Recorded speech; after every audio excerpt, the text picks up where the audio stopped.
IoT, Internet of Things, como o colega falou, o Alan falou, Internet das coisas, certo? A internet, ou seja, as redes que interligam os gadgets, né? A palavra que vem do francês, de gaucher, né? de trecos da internet. A gente liga celulares, liga hoje a geladeira, conversa com o fogão e etc., essas coisas que a gente já está cansado de saber, talvez, né? Vocês saibam disso.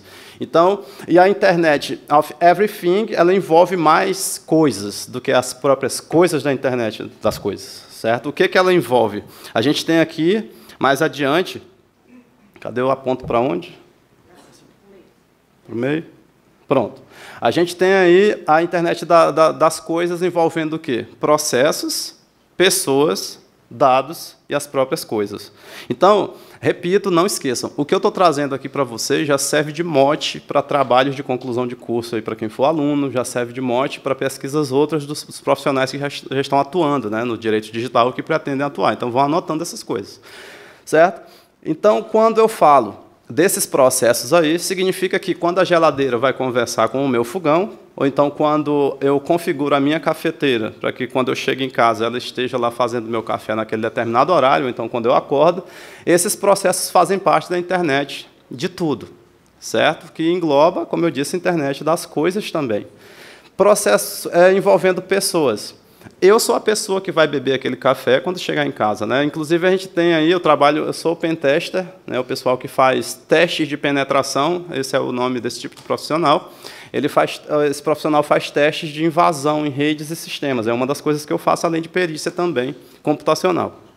Então, já tem casos onde hackers invadiram cafeteiras, eu não sei para que cargas d'água, mas só para bagunçar o café de alguém, né? Então, o cara deve ter ficado muito feliz ali.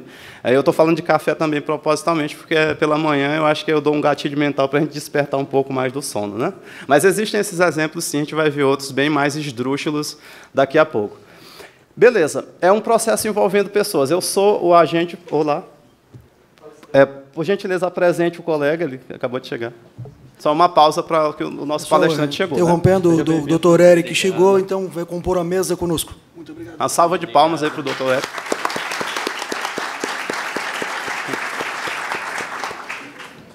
Então, eu estava acabando de comentar que o senhor vai falar sozinho, né, por conta do seu atraso. Estou brincando. Continuando. Falava eu que as pessoas fazem parte desse processo. E eu sou o agente que vai beber aquele café da internet das coisas de uma cafeteira conectada. Inclusive, recomendo para vocês logo de antemão, eu vou lembrando das coisas e vou soltando. Eu sou do Núcleo de Sustentabilidade da Justiça Eleitoral. Então, a gente estuda muito sobre sustentabilidade também. Dei uma pesquisada sobre lâmpadas de LED, lâmpadas conectadas à internet, smart lamps, né? As lâmpadas inteligentes, aí, que isso ajuda a natureza também. É algo que vocês vão desbravar, inclusive já tem casos de lâmpadas como essas também estarem envolvidas em casos criminais, certo? Na realidade, tudo isso aqui a gente sabe que o direito como lei vai tentando acompanhar os fatos sociais, né? Mas tranquilo. E outro exemplo de pessoas envolvidas nesse processo de Internet of Everything são o que a gente chama de biohacking ou biohacking, né? A gente tem casos onde as pessoas instalam um chip na mão, o Cláudio já deve estar com o chip dele ali, certo? Você injeta um chip que vai ficar na sua mão e você vai poder configurar esse chip para, por exemplo, abrir portas inteligentes, fazer pagamentos online, etc., etc., né? Eu ia falar exemplos bobos aqui, mas fica em cargo da imaginação de vocês o que fazer com essa mão, com o chip também, né? Mas vamos lá. A gente vê um avião ali, que é uma coisa também. A gente sabe que os aviões hoje já têm conexão à internet, inclusive há casos de invasão a sistemas de aviação, por conta de mau uso da tecnologia no tocante à segurança da informação, que eu vou pincelar rapidamente aqui sobre. Mas, falando de aviação também, nós sabemos que hoje um dos problemas que atingem a humanidade é a própria velocidade da tecnologia chegando, sendo derramada em cima de nós. É muito rápido isso. A gente tem drones, que é um exemplo cabível aqui, que podem, como já acontece, transportar, por exemplo, celulares, drogas para dentro de presídios, ou, enfim, fazer esse meio termo. Tem pessoas espionando outras usando drones, isso aí também está no campo dessa internet de todas as coisas. E um termo, aliás, dois termos, são N termos, mas dois dos principais termos associados à internet das coisas e à internet de todas as coisas, é Privacy by Design e Security by Design, certo? Eu não sei se o professor Renato Leite adentrou nos meandros disso aí, mas eu posso falar de maneira técnica aqui. Vocês lembram da palestra do Renato? Ele chegou a falar sobre esses assuntos? Levante a mão aí para confirmar. Não, né? Então, tranquilo. Se for novidade, melhor ainda para vocês aí. Os meus colegas aí do Damásio já sabem o que é isso, já, com certeza já deram uma estudada. Eu vou falar só mais da questão técnica envolvida, embora a questão legislativa seja muito interessante também, pesquisem a respeito. Privacy by Design, design do inglês projeto, né, isso é um falso cognato, é projeto, não é desenho, é a privacidade ser levada em consideração durante todas as fases do desenvolvimento de um software. Aqui eu tenho colegas, inclusive estou vendo alguns aqui que já têm formação em computação e direito, e esse pessoal que estudou engenharia de software, que é o que a gente também estuda nos cursos de computação, sabe que existem várias maneiras de você fazer a tal engenharia de software, ou seja, quais passos eu vou tomar para construir um sistema, para construir uma aplicação de celular, etc. E o Privacy by Design é um princípio associado à internet das coisas que preza pela utilização da privacidade em cada fase de construção desse software. Então, eu vou fazer análise de requisitos, que às vezes é o primeiro passo, ou seja, eu vou conversar com o meu cliente para saber o que é que ele quer resolver usando a computação. Então, a partir dali, eu já vou começar a elencar ali num papel ou num relatório digital tudo relativo à privacidade, para que o meu sistema já nasça com a privacidade embutida, tranquilo? Da mesma maneira, Security by Design. Muito se fala sobre esses dois. Quem estuda direito digital já viu falar desses dois aí, certo? Tanto da segurança no meio do projeto, quanto da privacidade já no meio do projeto. Mas pouca gente fala sobre Privacy e Security by Default, ou por padrão, certo? Uma coisa é você construir sistemas e internet das coisas usando esses dois princípios. Outra é você utilizar isso por padrão. O que seria isso? É para que já venha habilitado por padrão nos meus gadgets, nos meus dispositivos eletrônicos, tanto a privacidade quanto a segurança, de preferência no nível aceitável, para que o usuário vá decidindo o que fazer à medida que ele vai utilizando aquele dispositivo. Eu não sei se vocês notaram, com certeza sim, que versões anteriores do Android você dava 50 permissões logo de cara quando instalava a aplicação. Não era isso? Aparecia uma tela lá, eu tenho acesso à sua mãe, ao seu filho, à sua alma, né? Aparecia aquele monte de coisas e você, claro, que dava um ok, porque aquilo ali é como se fosse, aliás, é um contrato de adesão, né? Você não foge daquilo, senão você não usa a aplicação. Só que, por conta desses princípios e de legislações outras mundo afora, a Google, que desenvolve, né, o Android, por exemplo, eu estou falando de Android, mas outros sistemas se adaptaram a essa realidade também, eles tiveram que construir novas versões do Android, por exemplo, usando Privacy and Security by Design, onde agora você instala a aplicação, mas à medida que você vai utilizando, a aplicação vai perguntando, não é isso? Essa aplicação agora quer usar a sua câmera, você aceita ou não? Aí vem aquela história, não adianta nada disso se nós não tivermos algo que eu não vou adentrar nesses meandros aqui, chamado educação digital. A gente tem que fazer uma nova... um novo, digamos, jardim de infância em nossas vidas a respeito da tecnologia. Porque a gente simplesmente aceita. Uma vez, certa empresa norte-americana colocou, por exemplo, um prêmio lá, não me recordo se era $50 mil ou era $100 mil, para quem lesse os termos de uso do software lá. E passou-se 6 meses sem que ninguém lesse, até que alguém leu. Aí estava lá escrito, se você está lendo isso, você ganhou o prêmio. Aí a pessoa ligou e ganhou. Ou seja, 6 meses que ninguém lia, só instalava o software. Ou seja, enfim, educação digital, né? Deixa esse gap aí para nós. Deixa eu acelerar o passo aqui, porque tem muita coisa para ser dita. O doutor David, lá de Portugal, está aqui presente, é uma honra enorme, inclusive. Ele tem falado sobre a GDPR, né, que é a Regulação Geral de Proteção de Dados, que está agora mais ainda na mídia. E a gente tem nela o artigo 25, que já traz esses princípios, né? Data Protection by Design and by Default, como eu falei para vocês. Inteligentemente, a Europa colocou isso já numa legislação que está atingindo serviços fora da própria Europa, por tratar de dados trabalhados na Europa, né? Então, trazendo um pouco de legislação aí para vocês. Não é meu foco, eu vou trazer mais tendências. Cadê aqui? Uma coisa associada não somente à internet das coisas, internet de tudo, é análise de sentimentos. Quem já ouviu falar disso, levante a mão, pode todo mundo agora, mas não vai ganhar mais livro não, infelizmente. Não tem mais livro para dar para ninguém aqui não hoje. Vocês vão ter que comprar mesmo, agora eu vou ficar malvado. Estou brincando. Levanta a mão aqui quem já ouviu falar de análise de sentimentos. Ah, beleza, novidade para muitos aí. Análise de sentimentos, em parcas palavras, é você fazer pesquisas psicológicas. Aquelas pesquisas que a gente geralmente responde por meio de formulários, que muitas vezes a gente mente, né? Pra caramba, respondendo aquilo, e a gente ferra com o coitado do pesquisador, porque nem sempre você vai querer falar a verdade ali mesmo. Então, mas essas pesquisas clássicas, elas têm se transformado numa versão invertida. Em vez de eu mandar o formulário para a pessoa, eu mando um serviço para ela, como o Facebook da vida, e as pessoas vão dar um curtir, vão dar uma carinha triste, etc. Tudo aquilo ali vai ser mapeado para saber se as pessoas estão felizes com aquela postagem, se elas não gostarem, etc. Eles vão montando o que a gente chama de profiling. Isso já deve ter sido falado aqui no evento, com certeza.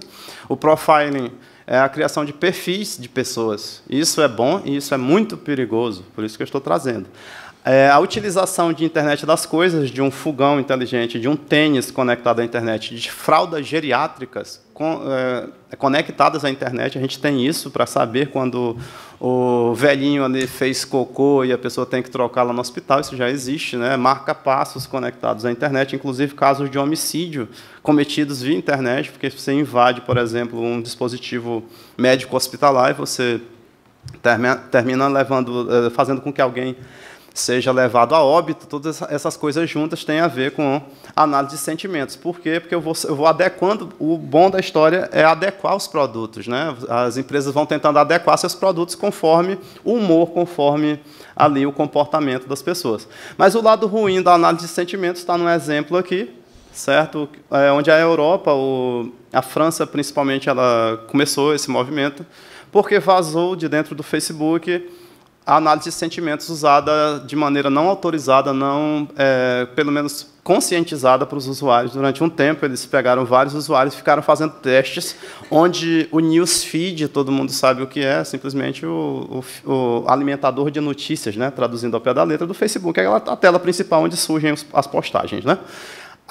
O feed estava sendo utilizado pela Facebook para manipular sentimentos dos seus usuários. Eles queriam saber se... Com certeza eles fazem isso, por óbvio, eu sou da teoria da conspiração mesmo, né? Eles fazem isso, inclusive, para tendenciar não somente produtos, mas eleições, etc., etc., a gente sabe disso. O ministro da propaganda nazista, Joseph Goebbels, ele foi um dos papas da propaganda, digamos, entre aspas, moderna, né? Ele escreveu a respeito, inclusive, ele disse que, a partir dele, as eleições seriam decididas pela propaganda, pela mídia. Se ele vivo estivesse, ele dizia que, a partir desse tipo de coisa, desse tipo de tecnologia utilizada dessa maneira, decidir-se-ia qualquer coisa. Certo? Hoje nós somos o produto, né? Nós estamos embrincados no meio desses produtos. Por isso que a internet de todas as coisas. Eu costumo falar, relembrando Karl Marx, não vou falar aqui nada a respeito de petista, nem de nada aqui, por favor. Certo? Karl Marx dizia que, quando o homem pegou a enxada para começar a carpir ali um capim, aquela enxada é a extensão do próprio braço dele. A enxada já é o homem. E, da mesma maneira, hoje, nós somos isso aqui. Alguém assistiu o Jogador Número 1, Player Number 1? Olha só, assistam. Tá? É um filme, é novo, né? Ainda talvez esteja em alguns cinemas, que é produzido, não lembro se dirigido pelo Spielberg, né? Dispensa apresentações, onde as pessoas vivem num mundo virtual. É exemplo de uma plataforma que ainda existe, chamada Virtual Life, onde você tem a sua vida virtual, só que é muito avançado lá no filme, e eu não sou um spoiler maldito, não vou contar nada do filme para não estragar, né, o prazer de vê-lo, por favor. Né? E quem souber também não conte, senão eu ficar muito chateado. Então, vamos lá. Facebook investigado por manipular emoções de usuários. Pesquise sobre isso, assunto muito interessante, utilizando essa tecnologia para manipulação das massas, certo? Que pode ser feito por meio da internet das coisas, por isso está aqui. Uma coisa muito nova, aqui no Brasil, eu ainda não vi ninguém escrevendo a respeito, peco por não ter escrevido ou escrito, conforme queiram usar o vernáculo, a respeito, porque não tive tempo ainda, é claro que é só preguiça, estou mentindo para vocês, né? Mas seria interessante que fosse escrito sobre proxability. É o proxy effect. Proxy, no inglês, é procuração. A gente faz procuração, nós que somos da área jurídica sabemos o que é uma procuração. Hoje, o que está em voga no meio jurídico chama-se proxability lá fora. O pessoal está preocupado, inclusive Nova York já está entrando com um projeto, aliás, entrou com um projeto de lei, esse projeto de lei tende a se transformar numa lei, lá chamam de bill, né? Que é projeto de lei, sobre isso aqui. Procuração, eu dou poderes para alguém fazer algo por mim, geralmente, não é isso? Então, a gente tem feito, nós como humanidade, temos feito procurações com software. A gente tem colocado algoritmos para resolver as coisas. Tem decisões judiciais que estão sendo utilizadas, né, em conjunto com o ser humano, claro, como bem o disse o professor Alexandre Zavaglia ontem. Aí o nosso colega Eric vai falar sobre isso, acredito, também um pouco. Enfim, a gente está delegando à tecnologia decisões que antes eram humanas, de forma inteligente, claro, para acelerar coisas que são repetitivas. Esse é o lado bom da história. Mas o lado ruim da história é que nem sempre isso é bom para a humanidade. Por exemplo, você pode criar com isso um algoritmo totalmente discriminatório. Tudo bem? A gente tem o que a gente chama hoje de scoring credit. Tem alguém me ligando, ele vai ter que esperar, né? Enfim, na minha internet das coisas particular aqui. Enfim, a gente tem hoje credit scoring, ok? Deixa eu acelerar aqui que meu tempo já está curto. As pessoas são selecionadas para um perfil bancário, por exemplo, simplesmente por um algoritmo. Você chega lá, você está querendo comprar, sei lá, um Camaro, aí você vai lá no banco e você quer um empréstimo bancário. Em menos de 5 segundos você tem a resposta lá de um algoritmo. Não foi uma equipe do banco que viu o seu profile, seu perfil, foi o algoritmo. E Nova York, preocupado com isso, quer transparência de algoritmos lá, para algoritmos públicos, tá? Eles não estão entrando na esfera privada, até porque isso fere outras coisas, como proteção da indústria, essas coisas todas. Mas, pelo menos, algoritmos utilizados na esfera administrativa de Nova York, eles querem transparência, que eu procuraria falar sobre isso com mais afinco em outra oportunidade, mas eu trouxe aí um link, que é da epic.org, anotem isso, deem uma olhada lá, não só nesse Algorithmic Transparent, mas no site como um todo. É uma organização criada para a proteção da humanidade em relação à não transparência dos algoritmos, certo? Esses caras militam para que os algoritmos sejam transparentes. Lendo livros outros aí, autores defendem a transparência, principalmente o pessoal que não é da área técnica. Já o pessoal da área técnica diz que isso é quase impossível. Até porque a gente tem hoje algoritmos sendo criados por próprios algoritmos. Então, são zilhões, bilhões de linhas de código inauditáveis, que a gente já deveria criar inteligência artificial para auditar. Aí, essa inteligência artificial que audita, a gente vai ter que auditá-la também. Entendeu? Então, começa essa corrida de cão e gato, onde a gente não sabe onde isso vai parar, né? Vamos lá. Eu fiz a pergunta, ninguém falou a respeito, vou falar brevemente sobre Attention Economy, que é a bola da vez. Se dizem que os dados são o dinheiro de hoje, né, o novo petróleo, outros dizem que é essa economia da atenção. Por quê? Porque, para que eu colete dados das pessoas, eu preciso fazer com que as pessoas utilizem meu software. E nasce aí a economia da atenção, que é a nova economia. Isso é muito novo, o estudo é muito interessante. Tá? Ou seja, eu contrato profissionais da área da psicologia. Isso já é feito desde os períodos de guerras, inclusive de guerras romanas, já era feito isso, certo? A economia da atenção em roupagens mais rústicas. Eu faço a reunião de pesquisadores da psicologia, da filosofia, da sociologia, para criar sistemas, criar produtos que façam as pessoas ficarem neles a maior quantidade de tempo possível. Já por relatórios que eu tenho lido, é comprovado que quando você entra no Facebook apenas para ver qualquer coisa que seja, simplesmente abre o Facebook para postar uma foto, a média mundial é que, a partir daquele acesso ali ingênuo, você passe ainda mais 1 hora na frente do Facebook. Certo? Você gastou ali mais 1 hora numa tentativa vã de passar só uns 10 segundos postando uma foto, dependendo da velocidade da sua internet. Então, estuda-se isso. E esses impactos também são muito interessantes na área da própria ética, da bioética, do direito digital, porque isso pode também levar a problemas outros aí na esfera comportamental, de tendências, de manipulação também de sentimentos. Vejam como é interessante e perigoso ao mesmo tempo. Um exemplo recente é de como a China está criando aí um sistema de recompensas e punições para seus cidadãos conforme o que eles utilizam, não só na internet, mas também com dispositivos eletrônicos. Digamos que a pessoa falou mal do governo, ela perde ponto, pode ser punida. Veja um Black Mirror no mundo real, né? Aliás, o Black Mirror é isso aqui, né? A gente já sabe disso. E recompensa também. O presidente está tão lindo, o corte de cabelo dele hoje. Aí ganha um pontinho lá. Daqui uns dias, né, todo mundo correndo atrás disso, né? Enfim. Mas o profiling pode ser utilizado para coisas boas também. Eu não posso deixar de falar sobre uma tendência mundial que chama-se Smart Cities, as cidades inteligentes, né, onde você tenta utilizar a tecnologia, principalmente para questões voltadas à sustentabilidade, do qual sou partidário, né, para a gente se preocupar com as gerações futuras e toda essa história aí do pessoal verde. Né? Eu não sou tão chato em nada, não. A gente pode fazer profiling da cidade para sustentabilidade, para coisas boas também, não é só o lado ruim. Né? Então, caminhemos para isso, usando IoT ou IoE, né? Internet of Everything. Já falei sobre isso, aqui só é para que vocês saibam que em São Paulo, durante um evento, o RoadSec, o pessoal estava distribuindo implantes de chip. Não vai me atrapalhando, depois você fala, você é muito chato. Indo não, viu? Era comprada.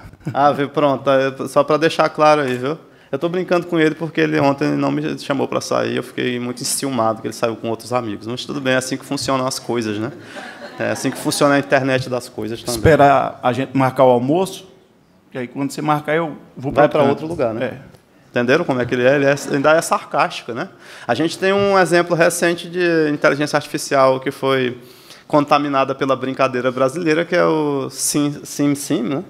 SimSim, que começou, eu pelo menos fui conversar com ele, e ele disse que eu era maluco, e eu chamei ele de outra coisa, e começou um debate ali muito interessante, onde a IA brincava sarcasticamente com a minha cara. Né?